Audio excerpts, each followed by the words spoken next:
On se retrouve pour une nouvelle vidéo pour une recette de sneakers bio, bon et pleine de bonne graisse. L'étape 1, ça sera de faire notre pâte. Il va nous falloir 2 cuillères à soupe de noix de coco râpées. Donc la noix de coco râpée, pour cette recette-là, il faut la mixer un peu pour en faire une espèce de farine de noix de coco. Ne pas utiliser directement la noix de coco comme ça. Dans cette recette, ça ne va pas le faire du tout. 116 g de purée d'amande complète. 2 cuillères à soupe de sirop d'érable. Dans un saladier, on va mettre notre purée d'amande complète. On va y rajouter notre sirop d'érable et notre farine de noix de coco, donc la noix de coco râpée que j'ai justement un petit peu mixée. On mélange le tout énergiquement afin de former une pâte. Et voilà ce que ça donne, c'est une petite pâte un peu collante. Donc on va prendre un plateau dans lequel on va y disposer une feuille de papier cuisson et on va placer au centre notre pâte qu'on vient de réaliser. On va venir la recouvrir d'une autre feuille de papier cuisson pour faciliter le travail de la pâte. Donc vous allez prendre un rouleau à pâtisserie et puis on va l'aplatir un petit peu, pas trop, il ne faut pas que la pâte soit aplatie trop mince pour lui donner une forme de rectangle. Donc voilà, ça vous donne une forme à peu près comme ça. Et on va la laisser reposer au congélateur 30 minutes afin qu'elle durcisse. En attendant, on va passer à l'étape 2 de cette recette pour préparer le caramel de date.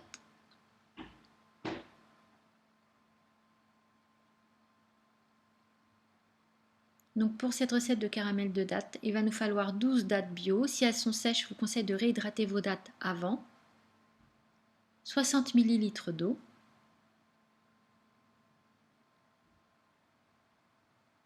Une cuillère à soupe d'huile de noix de coco qu'on aura fondue. Une demi-cuillère à café d'extrait de vanille.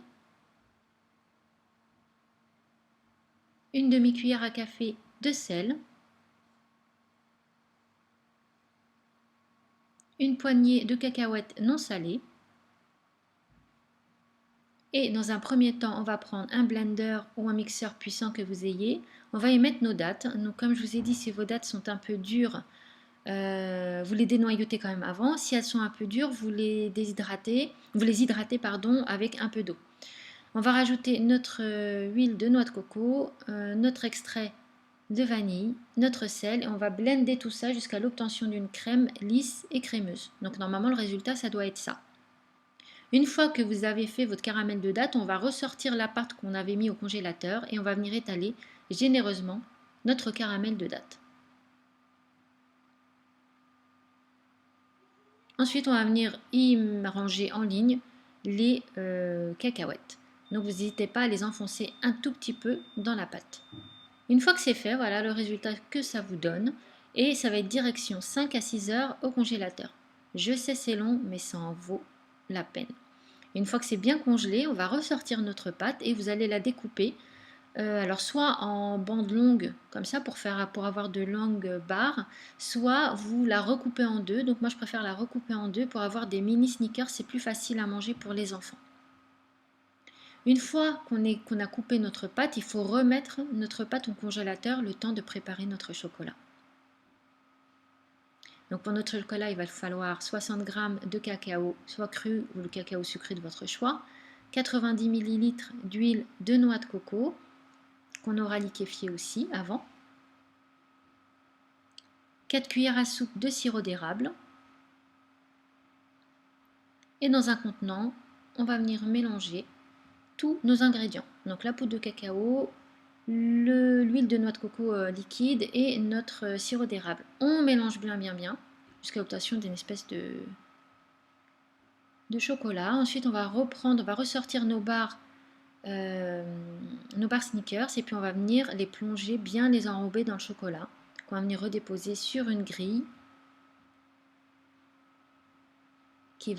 et vous les remettez au frigo pour que tout ça tienne. Et voilà vos barres de Snickers préparées. Donc il faut savoir que c'est des Snickers, on va dire glacés, parce que si vous les laissez trop à température ambiante, ça va commencer à dégouliner un peu de partout.